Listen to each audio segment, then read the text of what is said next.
Olá, estamos de volta com o nosso programa Encontro Empresarial com o professor Luigi. Toda semana a gente está aqui trazendo novidade, trazendo pessoas que agregam ao nosso conhecimento. Antes de começar o programa, todos vocês sabem que eu tenho um carinho especial em ajudar as pessoas. E uma das coisas que, graças a Deus, todo mundo diz que eu sou um bom professor, eu tenho dado aula no CAP, Centro de Apoio Estudantil. É aquele cursinho em que as pessoas, cursinho comunitário, né? Não há necessidade de pagar R$1.000 e tantos. E ele vai começar agora, deixa eu até pegar aqui, dia 2 de janeiro, com as inscrições.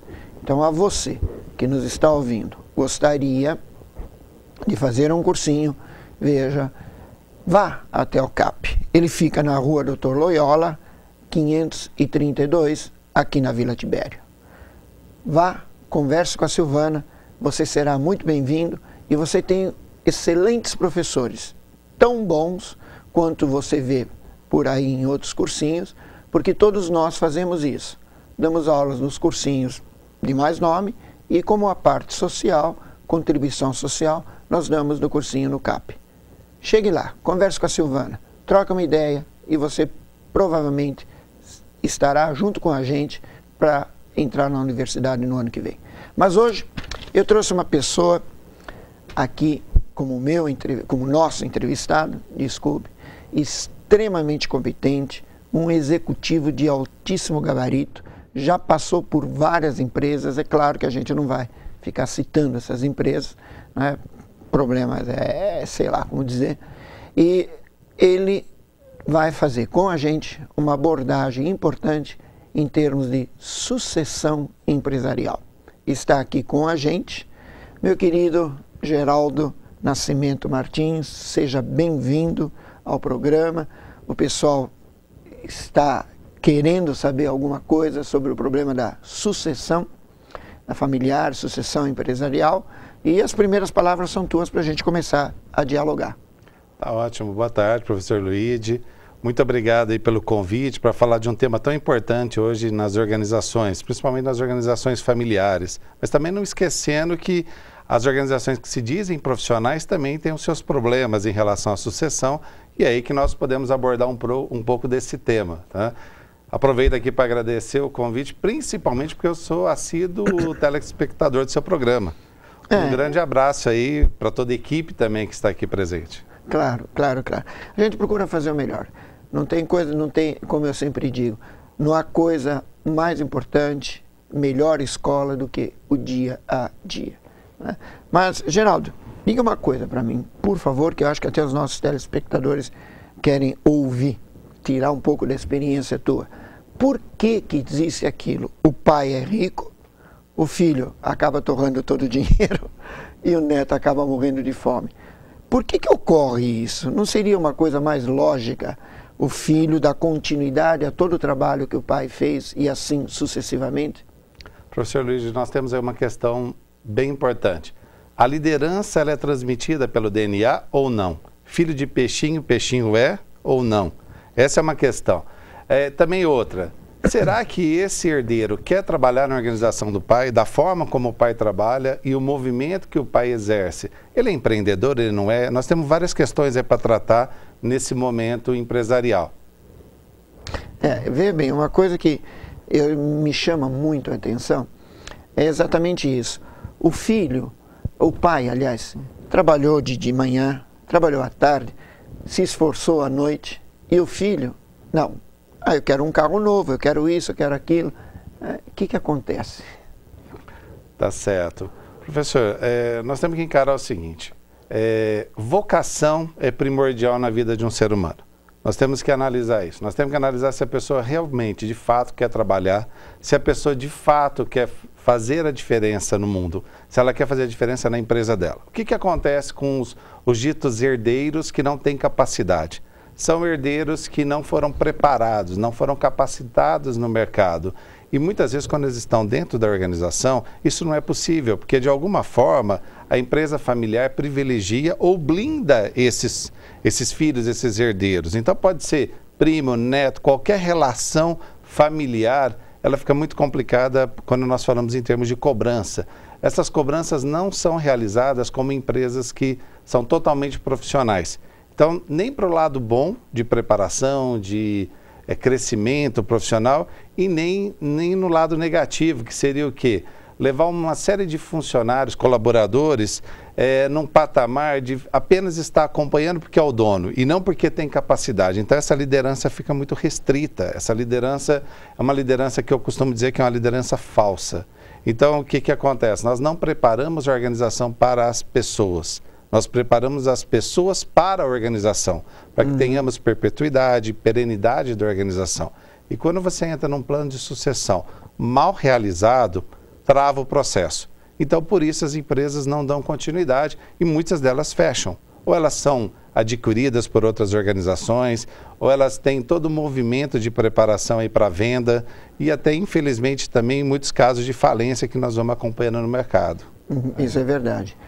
Eu não posso afirmar, mas já ouvi muitos comentários de que, por exemplo, o Antônio Hermílio de Moraes, o que ele fez com os filhos dele?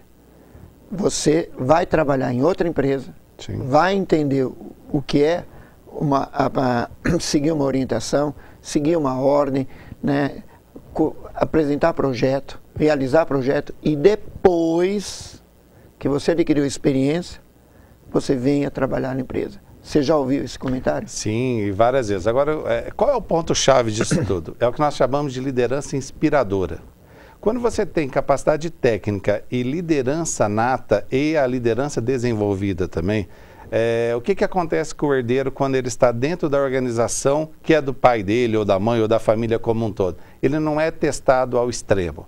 Então, Antônio Hermílio, como o senhor citou muito bem, ele fez muito isso no nosso mercado e favoreceu muitos empresários brasileiros. Por quê? Ele criou uma dinastia de pessoas que fazem a diferença, baseadas em quê? Bom, vamos levar para outra organização, vamos treinar, tira essa blindagem, capacita e depois volta para a organização já pronto, organizado, já com estratégias, já com técnicas, e a população vai respeitar, aí sim, o seu líder nato. Então, essa é a diferença para uma organização ou outra quando atingimos isso. Tem um exemplo muito claro que nós falamos de sucessão, quando ocorrem algumas fusões. Nas fusões, nós temos o quê? É muito interessante a gente falar assim, bom, se você tem uma empresa de um lado e uma empresa de outro lado e unem as duas empresas, quantas empresas sobram? Normalmente deveria sobrar uma só, mas vamos pegar o caso gerencial. Temos 10 pessoas de um lado, 10 gerentes de um lado, 10 gerentes do outro. Quando você vai unificar, você procura os melhores talentos de um lado e os melhores talentos do outro. Claro. Só que você vai precisar criar uma terceira empresa. Essa terceira empresa, não com CNPJ, não com estado físico, mas virtual, que é o quê? Para alimentar os dois lados. Então, você tem os dois lados. Aí você imagina o seguinte, uma terceira empresa ainda com uma empresa familiar no meio, ainda com herdeiros não capacitados para assumir o negócio. Então, aí as empresas estão fadadas a ter problemas. Como resolver isso? O próprio exemplo do Antônio Hermílio é muito claro para a gente, assim, por quê? Você prepara externamente, coloca no ritmo normal de mercado, o ritmo veloz, e quando vem para essa fusão, para alguma coisa assim, você já foi testado, você já foi preparado e, principalmente, você tem um histórico profissional para mostrar. Então, isso faz uma diferença muito grande. Eu sei que eu tive a oportunidade de dar palestras em vários grupos, nós tivemos concessionárias, e as próprias fábricas de automóveis, de caminhões, elas se preocupam com a sucessão. Certo. Porque uma concessionária envolve muito dinheiro, é só você ver o número de carros que fica, né, o número de caminhões que fica numa concessionária. Então, são volumes significativos. Né? E o gestor, com o filho, claro que vai querer com que o filho continue o trabalho que ele começou. E ele tem que ser preparado. E o que as fábricas estão fazendo?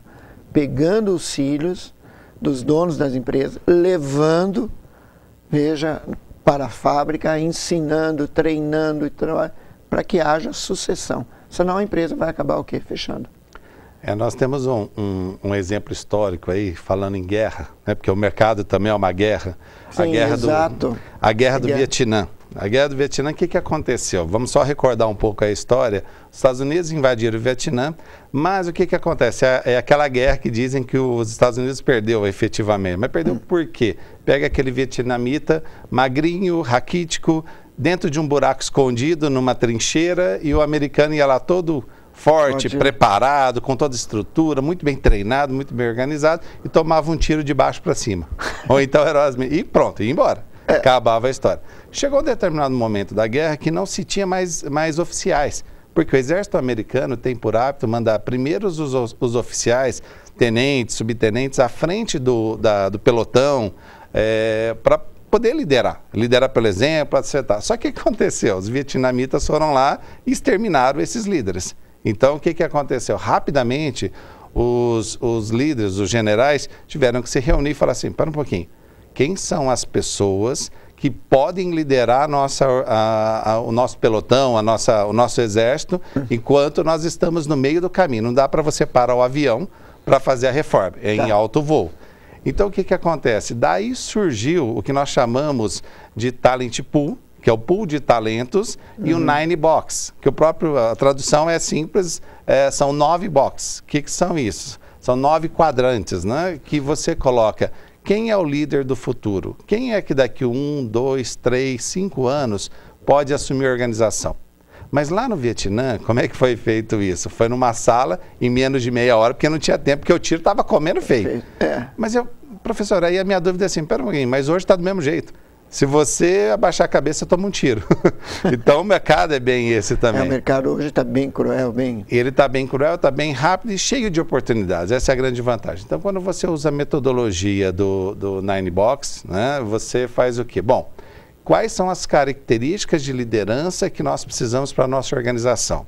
E você coloca lá o nome das pessoas, e que podem ser herdeiros, familiares ou não. O que nós temos que fazer é encaixar para ver quem em quanto tempo vai entregar resultados consistentes para a organização. E isso pode ser um herdeiro ou não. Mas em que sentido? Todo mundo tem que dar resultado o tempo inteiro. Herdeiro que não dá resultado, dá prejuízo. E como?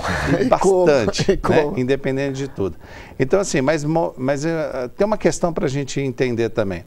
No mercado, nós estamos vivendo uma verdadeira guerra do Vietnã. Por quê? Antes, um executivo durava 10, 15 anos numa organização. Depois foi baixando, foi para 10, foi para 5. Hoje, nós temos casos absurdos de contratos sendo feitos por 12 meses.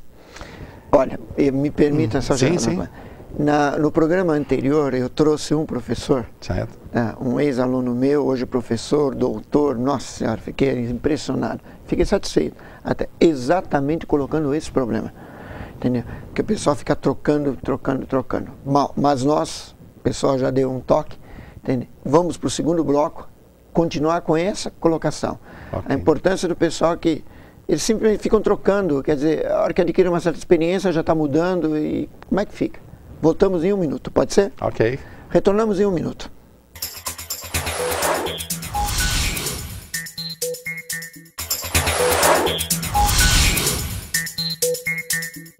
Olá, estamos de volta no segundo bloco do Encontro Empresarial com o professor Luiz. Geraldo, você tocou num ponto extremamente importante que eu comentei no primeiro bloco. Isso dos gestores ficarem 12 meses numa empresa, 2 anos no máximo, 24 meses na outra, já estão trocando porque é trocando. Então não cria raízes. Isso é ou não é prejudicial? Olha, professor, isso é prejudicial, mas vamos falar de pesquisas? Vamos. Foi feita uma pesquisa com 800 800 executivos, tá? E 51% dos executivos querem sair imediatamente da organização que eles estão. E nós estamos falando de empresas médias, empresas grandes e multinacionais. Mas por que eles fariam isso? Perdeu a vivacidade, perdeu a sequência dos negócios, os executivos não enxergam mais um futuro dentro da própria organização, mesmo que seja uma multinacional. É aquela história, nós falamos muito, mas fazemos pouco. Cada vez mais o executivo está indo para uma linha de sistemas e não dele poder fazer a diferença. Esse giro dentro da organização, ela é muito complicado, professor. Então, nós ficamos muito retidos a isso. E nós temos, por outro lado, também, o mercado puxando, sedento de líderes. E esse é o grande problema. Esse giro aí para 5 anos, 3 anos, 2 anos, não é só uma questão do executivo. É uma questão da empresa também não encontrar líderes no mercado, mas é o que nós chamamos de líderes inspiradores. É aquele que só pela citação do nome dele ou o pensamento dele, a equipe anda, a equipe faz a diferença. Então nós temos muitos chefes hoje nas organizações e não verdadeiros líderes. Isso é verdade. Então mas tem um outro aspecto que nós temos que analisar também, é o seguinte: existe a procura desvairada aí por salários. Isso existe também. Existe o carreirismo de vários executivos. Mas como fica? Imagine eu, como gestor de um RH, pego um currículo e vejo, caramba, essa pessoa ficou tanto tempo nessa empresa, tanto tempo nessa, tanto tempo nessa, tanto tempo nessa, tanto tempo nessa. Você fala, pô, mas o cara não fica, então você vai investir nele, a hora que ele estiver pronto, ele pega e troca. A pergunta atual é o seguinte, professor. Qual é o resultado que ele deu durante esse período? Isso é muito importante. Ele pode ter ficado 1 ano lá e ter reduzido 5%, 10%, 15% num custo. Ele pode ter aumentado a produtividade em 20%. Então depende muito mais também, que é o outro lado positivo da história, é o quê? A velocidade e a efetividade de cada um dos executivos. A eficiência que ele fez. Sim, exatamente. Porque o executivo ele pode fazer uma coisa que ele deixa uma herança para a organização. Então depende muito da metodologia e do estilo dele também. Nós não estamos aqui falando daquele que fica pingando de empresa em empresa, que também tem muito no mercado. Isso. Aquele executivo que não deu resultado numa empresa e vai para outra e fica procurando constantemente e vive um mundo de ilusão. Ele não vive um mundo real. Uma das coisas do 9box que nós citamos aí no bloco anterior é resultado. O executivo tem que ter resultado, tem que ter números. Se ele não tiver números, ele não tiver resultados, ele não é um executivo, o próprio nome diz. Mas numa empresa, se o executivo está dando resultado, está apresentando resultado, a cúpula administrativa deveria olhá-lo e falar, essa pessoa, não podemos perdê-la. Sim, isso nós já entramos num outro assunto que é a retenção de talentos, aqueles que fazem a diferença. Mas o senhor há de convir comigo que se ele é um talento, ele também é concorrido pelas outras organizações. Então o assédio em cima desse executivo também é muito grande. Nossa, isso me lembra quando eu coloco na palestra, há quanto tempo você está na empresa? Eu estou tanto tempo. Tá. Já apareceram oportunidades? Há muitas. Por que você não aproveitou essa oportunidade? Talento, todas as empresas procuram. Sim. Existe até uma equipe, exato. Por isso que eu falo, demore para contratar e seja rápido para demitir, né? Ou disponibilizar no mercado. Sim. Quando nós falamos, o senhor citou aí o que os RHs podem fazer, né? Para reter esses talentos, como é que funciona, o que dá para fazer aí? Nós passamos uma época aí, que nós tínhamos, só há alguns anos, nós tínhamos o verdadeiro departamento pessoal nas organizações, depois evoluímos para o RH, para treinamento, preparação de pessoas, depois fomos para o RH estratégico, que aí já tem a visão da empresa como um todo, os planos de sucessões, a organização da empresa, e hoje em dia nós entramos num outro patamar de RH, que é o RH de negócios, que são unidades de negócios dentro das organizações.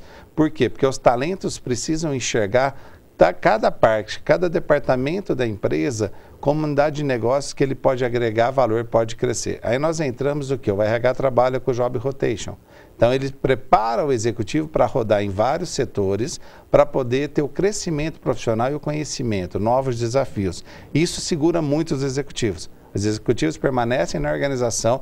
Claro que nós temos aquela base, né? Tem que ter um ambiente excelente de trabalho, o reconhecimento. E quando nós falamos de executivo de ponta, aqueles que inspiram, eles não ficam na organização simplesmente pelo salário, eles ficam pelo que eles podem realizar. E pelo reconhecimento que a empresa tem em relação a eles. E tem um detalhe, professor, que é interessante. Eu conversando com um amigo aí há pouco tempo, ele me dizia o seguinte: Geraldo, eu preciso ter o reconhecimento, sim, mas eu também preciso que a minha empresa consiga reconhecer a minha equipe toda.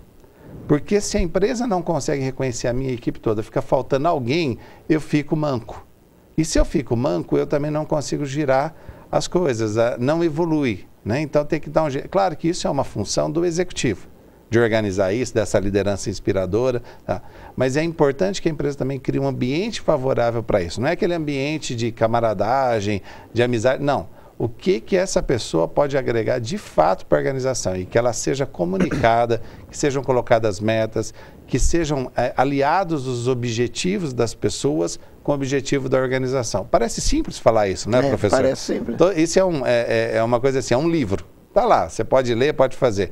A questão é colocar em prática isso e vivenciar constantemente, principalmente nessa troca de executivos constante, né? Hoje nós temos notícias também de empresas que já estão fazendo contratos da média gerência para cima, contratos de 10 anos já com esses executivos. Por quê? Se faz um trabalho completo, então se faz uma proporção de trabalho para que você possa implantar projetos maiores. E aí a organização entender como um todo isso também. Então isso é uma tendência também de mercado hoje. Você esteve ontem comigo assistindo até uma palestra minha, né? E no início da palestra você deve se lembrar que eu fiz a colocação que o maior patrimônio que a empresa tem são as pessoas. Você lembra? Eu falava assim, ó, a empresa tal, essas paredes aqui, daqui a um ano elas estão sujas, daqui a um ano Agora, e as pessoas? Se ninguém vir trabalhar, a empresa não funciona. Eu lembro a sua frase, né? Então, você quer saber o valor das pessoas, é só elas não virem trabalhar. Exatamente. Na sua palestra de ontem, o que eu achei muito interessante foi na hora que nós falamos do hidrômetro, né? Que não é o relógio, eu lembro aí da citação. O hidrômetro de água, né? Lá do nosso dia a dia, da nossa casa lá. O senhor fala assim, meia-noite você vai lá e fecha para saber se está gastando muita água ou não está, ou se tem vazamento. Fecha lá o hidrômetro, fecha tudo, porque dá 6, e lá para 6 horas da manhã, você abre novamente e tudo mais. Para quê? Para ver se tem vazamento. Nas empresas, na hora que você falou isso na palestra, falou, olha, tá aí, vamos fechar um período de 6 horas, vamos ver onde está vazando. Está vazando talento? Não. Está vazando técnicas, está vazando estratégia, está vazando uma conversa. É até uma coisa interessante da gente ver, o famoso, né? Feedback. Exatamente. Gente, eu já tive a oportunidade de estar em algumas empresas e fazer a seguinte pergunta: quando foi a última vez que você fez o feedback com os gestores? Sim. Foi há 2 anos. 2 anos nos reunimos, fizemos. Há 2 anos. Gente, você teria que fazer isso, sei lá, dependendo da empresa, talvez mensalmente, talvez cada 2 meses, mas é importante você fazer isso. Professor, ele tem que, só desculpa, ele tem que saber como o trabalho dele está sendo visto. Sim, sem dúvida. Entendeu? No que ele pode melhorar. Porque, olha, o que dói é você estar trabalhando e a pouco você está disponibilizado no mercado. Mas por quê? Sim, sim. O que eu fiz? Você não fez. Mas ninguém falou para mim isso. Eu estou achando que estava trabalhando corretamente e não. A obrigação do gestor e até do líder é chegar e falar, olha, isso. Não está dentro da visão da empresa, não é isso e tal. A pessoa, claro, vai se adaptar. Sim. Professor, o que é necessário não é o feedback de vez em quando. E também não quando a gente imagina que deve ser dado. Tem que ser uma coisa sistematizada, pelo menos aí 2 vezes por ano, com data agendada e fazendo parte do calendário das coisas estratégicas da organização. Caso contrário, o nosso dia a dia toma esse tempo. Então, assim, o gestor tem que se preparar para esse feedback também. Claro. Não é o que ele achou na última semana, não é porque ele não gostou de alguma atitude, porque a pessoa tem o ano inteiro de trabalho que tem que ser avaliado e esse processo de feedback é sistematizado 1 ou 2 vezes por ano, que é o ideal, pontuando todas as atitudes dessa pessoa durante esse tempo. E o que fazer para mudar? Qual investimento tem que ser feito tanto na parte comportamental como na parte de estudo, atualização também. Então isso é muito importante. Um fato que me chama muita atenção, por exemplo, eu tive a oportunidade aí na minha carreira de trabalhar em algumas empresas que ganharam alguns prêmios, né? De melhores empresas para se trabalhar, de melhor empresa do ano, algumas coisas assim. E o que me chamava mais atenção, assim, apesar de sistemas, de feedbacks, de benefícios, de ambiente saudável, o que fazia realmente a diferença para você estar no topo das melhores é a conversa direta. É o olho no olho, estar falando o que essa pessoa realmente precisa melhorar e principalmente se ela deve ou não ficar na organização. Eu sei que esse é um assunto polêmico, mas assim, você tem que falar para o colaborador se o perfil dele, mesmo que ele tenha 5, 10, 15 anos de empresa, se o perfil dele ainda está dentro da organização, se ainda ele consegue agregar para a organização. E aí eu já não estou mais falando de estudo, eu estou falando de comportamento. Isso me lembra, num dos programas eu contei uma historinha, eu sempre começava o programa contando uma fábula, uma historinha. e de um gestor que reclamou de um funcionário, nossa, esse funcionário não vai, ele não anda e tal. E aí o amigo que estava junto, outro falou, escuta, me empresta a chave do teu chaveiro. Aí ele mostrou o chaveiro e falou, essa chave aqui, ela abre o quê? Ela abre a porta do meu carro. Então é uma chave boa, não é? Se eu tentar abrir a outra porta, uma porta comum não vai abrir, não é? Então, uma chave boa colocada numa situação não ideal, que não é dela, não vai produzir, mas se colocar... Então é o funcionário, que às vezes é um bom funcionário, mas está num local, numa posição... Sim. E aí entra o gestor exatamente saber colocá-lo. O grande problema que nós vemos nas organizações é que você quer avaliar um peixe, você quer que ele suba a árvore. Ele nunca vai subir a árvore. Então você tem o melhor perfil do peixe, mas esse peixe nunca vai subir, não adianta. O lugar dele não é lá. Não é lá, exatamente. Ok. Geraldo, te dou as palavras finais do programa. Eu falo, o programa é meia hora, mas passa tão rápido, né? Nós tínhamos tanta coisa aqui para abordar, então fique à vontade. Olha, professor, bem que o senhor disse que ia passar voando, e passou realmente. Para mim não tinha passado nem um minuto, professor. Não, eu quero agradecer a oportunidade, me colocar à disposição. Também. Por favor, volte. Muito obrigado. Volte no ano que vem, nossa, no ano que vem. Eu tive a grande felicidade de conhecer o professor Luigi, de já assistir palestras dele. Eu já assisti o programa antes, sabia de algumas coisas assim, mas é uma pessoa gentil demais. É uma pessoa que vale a pena o convívio, tá? Eu quero desejar aí um Feliz Natal para todos os seus telespectadores, né? Para toda a população da nossa região também, tá bom? E fiquem com Deus. Ótimo. Bom, eu quero agradecer a atenção de vocês. Nós vamos ter ainda mais alguns programas antes do Natal, né? Por isso eu vou deixar para desejar Feliz Natal mais adiante. E retornamos, muito obrigado pela audiência, e retornamos no próximo programa. Tchau, tchau.